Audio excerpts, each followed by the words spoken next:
You're applying for a senior executive position with those clothes? And that resume? Is this some kind of joke?" The interviewer's voice dripped with contempt as she looked Sarah up and down. Her designer glasses perched on her nose like a judge ready to pronounce sentence. The small interview room suddenly felt suffocating as every eye turned to stare at Sarah's modest dress and worn portfolio case. Sarah's cheeks burned with humiliation. 6 years of night school while raising her daughter alone, countless sacrifices all for this moment, and now she was being mocked in front of the entire hiring panel. That's when the door swung open. A tall man in an impeccable suit stepped in, his presence immediately commanding attention. The interviewer's face drained of color. "Mr. Westbrook." She stammered, but the CEO wasn't looking at her. His eyes were fixed on Sarah. Without warning, he walked across the room and, to everyone's shock, bowed deeply before her. "Mrs. Chen," he said, his voice carrying a respect that silenced the room. "Please forgive the reception you've received today. I need to make a call to your current boss immediately. Before we continue, if you enjoy stories of unexpected life reversals and powerful moments of vindication, make sure to click that subscribe button. This is the best way for you to support our work. Thank you very much, and let's continue." 6 months earlier, Sarah Chen's life had been a carefully balanced act of determination and exhaustion. At 42, she wasn't where she had expected to be in life. After her husband's unexpected death 8 years ago, she had been left to raise their daughter Emily alone, with nothing but a mountain of medical debt and a part-time bookkeeping job at Mesa Manufacturing, a small factory that produced specialized machine parts. Most days began at 5 a.m. in their small 2-bedroom apartment. Sarah would prepare Emily's lunch, review her homework, and handle the household chores before heading to her first job. She'd work at Mason's from 7 a.m. until 2 p.m., rush to pick up Emily from school, drop her at their elderly neighbor Mrs. Patterson's apartment, then head to her evening classes at the local community college where she was finally finishing her business degree. Sarah was completing her degree 1 or 2 classes at a time, all she could afford and manage with her schedule. Her boss at Mason's, Frank Mason, had been understanding about her situation, even allowing her to adjust her hours when necessary for exams or important school projects.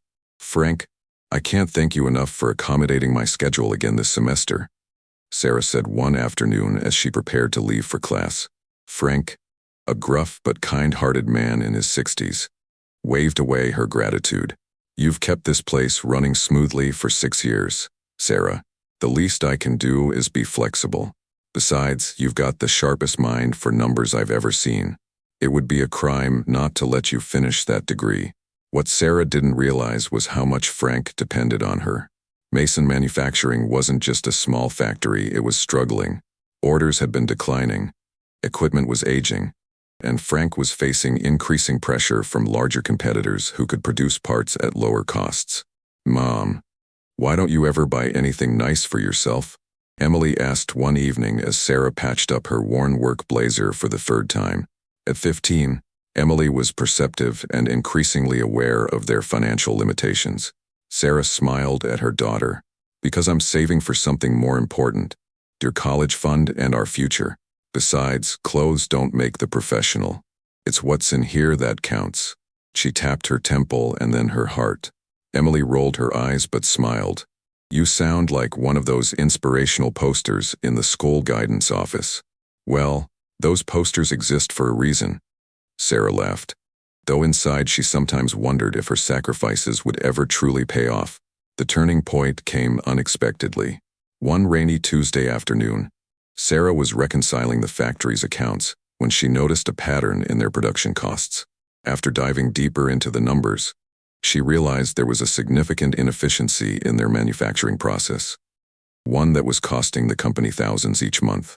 She stayed late into the evening, meticulously documenting her findings and developing a detailed proposal for reorganizing the production line and implementing a new inventory management system. When Frank arrived the next morning, she was waiting with her presentation. "Frank, I think I found a way to cut our production costs by nearly 20% without sacrificing quality," she said, spreading her handwritten charts and calculations across his desk. Frank stared at the papers, then at Sarah. You did all this overnight? I couldn't sleep once I saw the pattern, she admitted. The solution seemed so clear. Frank spent an hour reviewing her work, asking questions that Sarah answered with confidence born from her years of hands-on experience, combined with her studies. When he finally leaned back in his chair, there was a gleam in his eye she hadn't seen in years. "Sarah, this could save the company," he said simply. "I've been trying to solve this problem for months." Over the next few weeks, they implemented Sarah's recommendations. The results were immediate and dramatic. Production efficiency increased, waste decreased, and for the first time in years, Mason Manufacturing began to show a healthy profit margin. Word spread through the industry about the remarkable turnaround at the small factory. Frank was invited to speak at a regional manufacturing conference, where he proudly credited Sarah's innovation for their success. In the audience that day was James Westbrook, CEO of Westbrook Industries, one of the largest manufacturing conglomerates in the country. After Frank's presentation, James approached him. "That inventory system you described, it's brilliant in its simplicity. I'd like to meet the person who developed it." Frank beamed with pride. "That would be my financial manager, Sarah Chin. She's the real brains behind our operation these days." James handed Frank his card. "Have her send me her resume. We're always looking for innovative thinkers at Westbrook." When Frank returned and told Sarah about the encounter, she was stunned. "Westbrook Industries? Frank, that's the big leagues." Frank placed the business card on her desk. "You've outgrown us, Sarah. You deserve this chance." Sarah stared at the card for days before finally updating her resume and sending it to the email address provided. She didn't truly expect anything to come of it.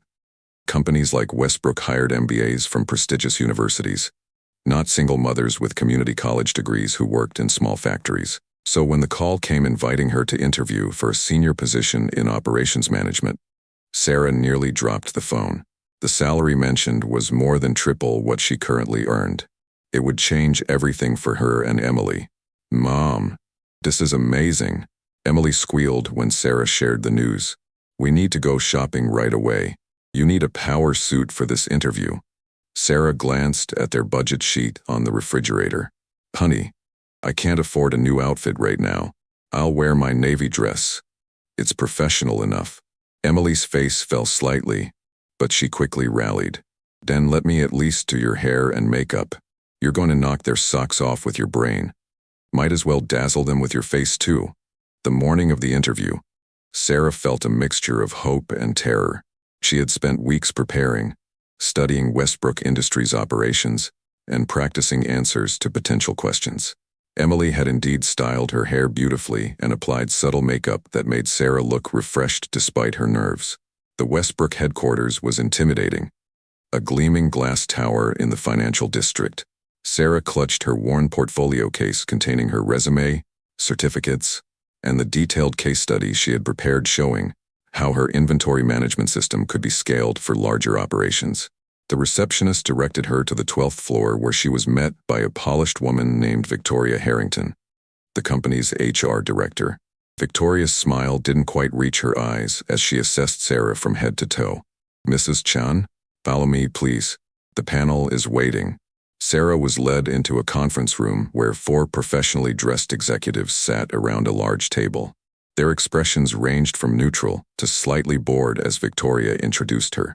"This is Sarah Chan, the candidate from Mason Manufacturing." Victoria said the name as if it were a small, insignificant thing.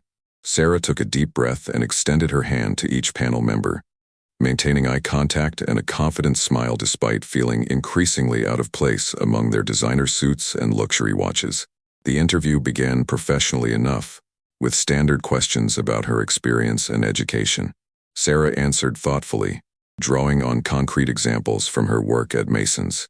Some of the panel members seemed genuinely interested in her responses, particularly when she described the efficiency system she had developed. But as the interview progressed, Victoria's questions became increasingly pointed. "Sarah, can you explain this 6-year gap in advancing your education? Most candidates in this position would have completed an MBA program years ago." Sarah explained her circumstances matter-of-factly, without seeking sympathy. After my husband passed away unexpectedly, I became the sole provider for my daughter. I've been taking courses as my budget and schedule allow, focusing on applying what I learned directly to my work. Victoria's eyebrow arched. I see.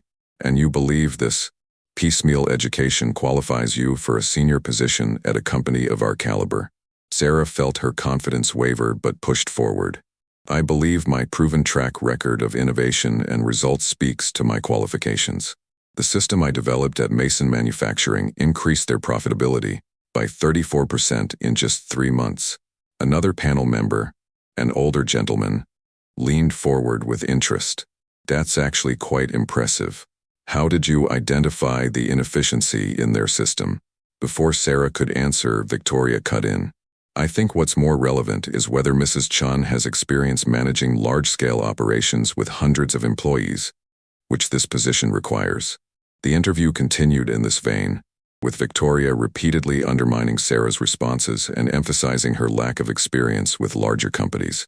By the time they reached the final questions, Sarah could feel her opportunity slipping away. That's when Victoria delivered the final blow. You're applying for a senior executive position with those clothes? And that resume? Is this some kind of joke? The room fell silent. Sarah felt as if she had been physically struck, her cheeks burning with humiliation. 6 years of night school while raising her daughter alone, countless sacrifices, all for this moment, and now she was being mocked in front of the entire hiring panel. That's when the door swung open. A tall man in an impeccable suit stepped in, his presence immediately commanding attention. The interviewer's face drained of color. Mr. Westbrook. Victoria stammered. But the CEO wasn't looking at her. His eyes were fixed on Sarah. Without warning, he walked across the room and, to everyone's shock, bowed deeply before her. Mrs. Chen, he said, his voice carrying a respect that silenced the room. Please forgive the reception you've received today. I need to make a call to your current boss immediately. Victoria looked as if she might faint. The other panel members shifted uncomfortably in their seats. James Westbrook straightened and turned to face the panel. Does anyone here know who Mrs. Chun is? Confused glances were exchanged. One brave executive ventured. She's an applicant from a small manufacturing company? James shook his head, disappointment evident on his face. Mrs. Chun is the reason Wilson and Grant reversed their declining profits last quarter. Her inventory management system, which Frank Mason generously shared with the industry, has been implemented by 3 of our subsidiaries already, with remarkable results. He turned back to Sarah. I specifically requested that you be interviewed after hearing Frank speak about your innovations. I wanted to meet the mind behind the system that's saving my company's millions. Sarah stood frozen, unable to process what was happening. James reached for the phone on the conference table and dialed a number on speaker. Frank? James Westbrook here. I'm sitting with Sarah Chun right now. Yes, she's just as brilliant as you described. The only problem is that my team seems to have failed to recognize talent when it's sitting right in front of them. Frank's gruff voice came through clearly. Let me guess, they're too busy looking at packaging to see what's inside. Sarah's the best financial mind I've ever worked with, James. If you have any sense, you'll hire her before someone else does. James smiled. That's exactly my intention. But first, I believe some apologies are in order. He looked pointedly at Victoria, whose face had turned an alarming shade of red. There seems to have been a misunderstanding, Victoria managed. Mrs. Chen's qualifications weren't properly highlighted in her file.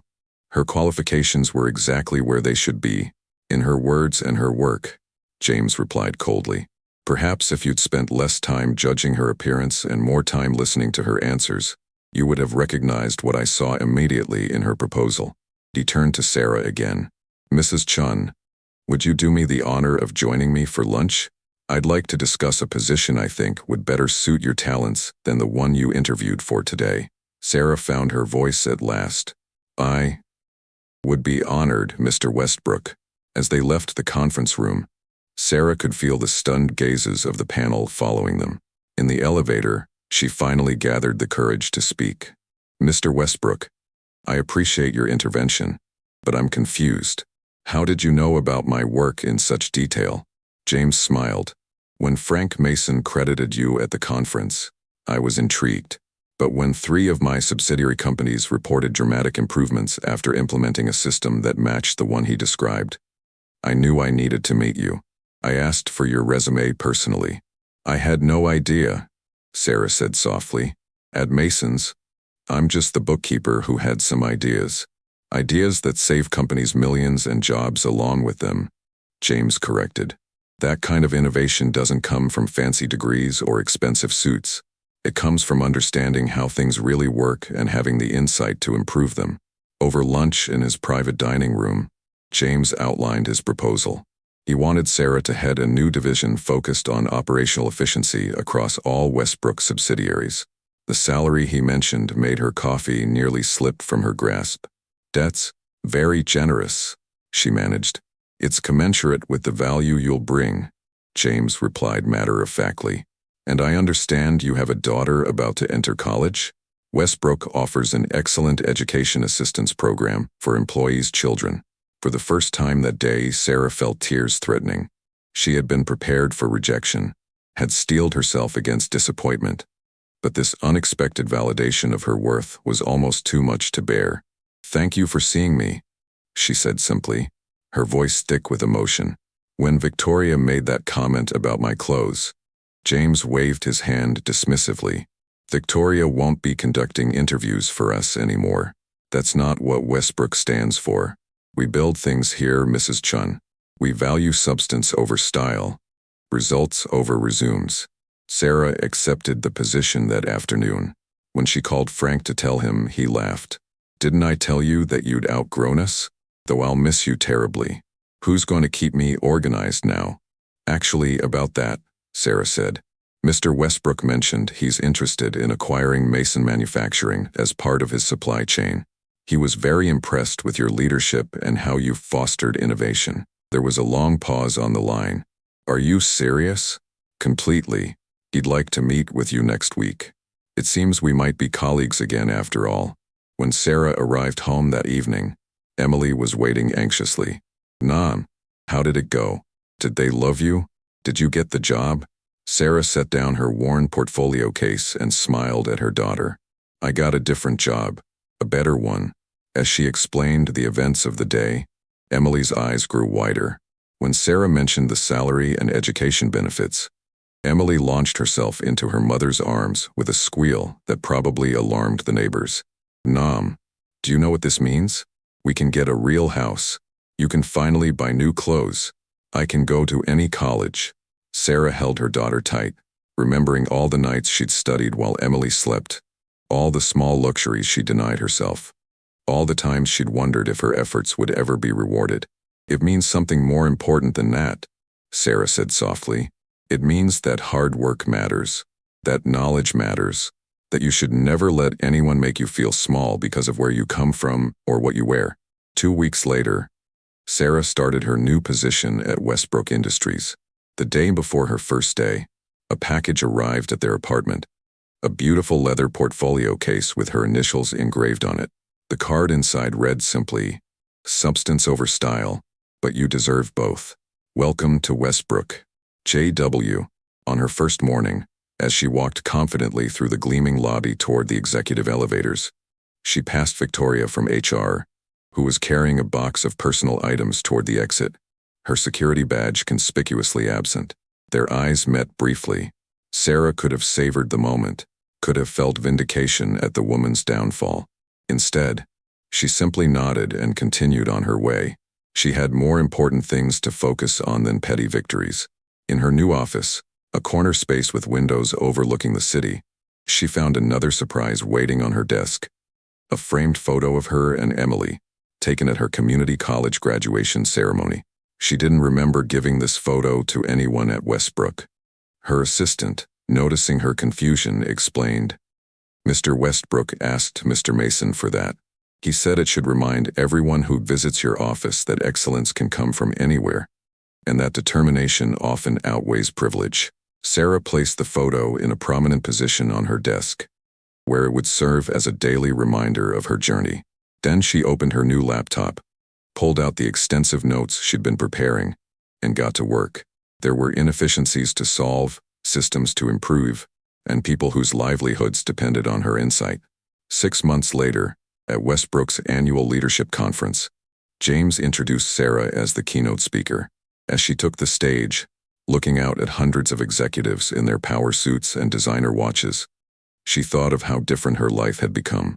"A year ago," she began, "I was patching up the same blazer I'd worn for 6 years, trying to stretch our budget to cover my daughter's school expenses and my tuition payments. Today, I stand before you not because my circumstances changed, but because someone looked past those circumstances to see value in my ideas." She paused, making eye contact with James, who nodded encouragingly from the front row. "The system I'm about to present to you wasn't developed in a corner office with a view. It was created at a small desk in a struggling factory by someone who understood that efficiency isn't just about profit margins. It's about people's livelihoods. It's about sustainability. It's about recognizing that sometimes the most valuable assets in your company are the ones you've overlooked."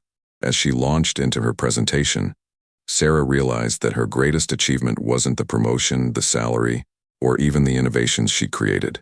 It was the fact that she had persevered when it would have been easier to give up, that she had maintained her dignity when others tried to diminish her, and that she had remained true to her values even when they seemed out of place in the corporate world. And now, those very values were transforming that world, one system at a time. After the standing ovation that followed her presentation, James approached her with a broad smile. "Remarkable as always, Sarah. But I have one question. When are you going to let me promote you to COO? The board has been asking for months." Sarah laughed, no longer intimidated by his position or wealth. "Let me finish implementing the new system across all subsidiaries first. Besides, Emily's starting college tours next month, and I promised I'd be there for every one of them." James nodded understandingly. "Family first. Another reason you're exactly the kind of leader Westbrook needs." As they walked together toward the reception, Sarah spotted Frank Mason chatting animatedly with several Westbrook executives. His small factory was now thriving as part of the Westbrook family of companies, with expanded facilities and a workforce that had doubled in size. Frank caught her eye and gave her a thumbs up, mouthing, "You showed them," across the room. Sarah smiled back, remembering his unfailing belief in her abilities even when she had doubted herself. That evening, as she drove home to the modest but comfortable house she had purchased in a good school district, Sarah reflected on how quickly life could change, not just because of luck or circumstance, but because of persistence and principle. Emily was waiting up for her. College brochures spread across the dining table. "How did your speech go? Did they love it? Did anyone record it? I want to see." Sarah hung up her coat. A beautiful cashmere one that had been a splurge but brought her joy each time she wore it. "It went well. And yes, the company records all keynotes. I'll show you tomorrow." She sat down next to her daughter. "Any favorites in the college search yet?" As Emily enthusiastically detailed the merits of various universities, Sarah noticed a familiar gleam in her daughter's eyes. The same determination and intelligence that had carried Sarah through her own darkest times. "You know," Sarah said when Emily paused for breath, "whatever school you choose, whatever career path you take, remember what I learned at Westbrook that day. Never let anyone make you feel small because of where you come from or what you wear. What matters is here and here." She tapped her temple and then her heart, just as she had done years ago when mending her old blazer. Emily rolled her eyes but smiled. "You sound like one of those inspirational posters in the school guidance office." Sarah laughed, the memory washing over her. "Well, those posters exist for a reason, and sometimes," she thought as she looked at her daughter's bright future spread before them on the table, "those simple truths were the most powerful of all."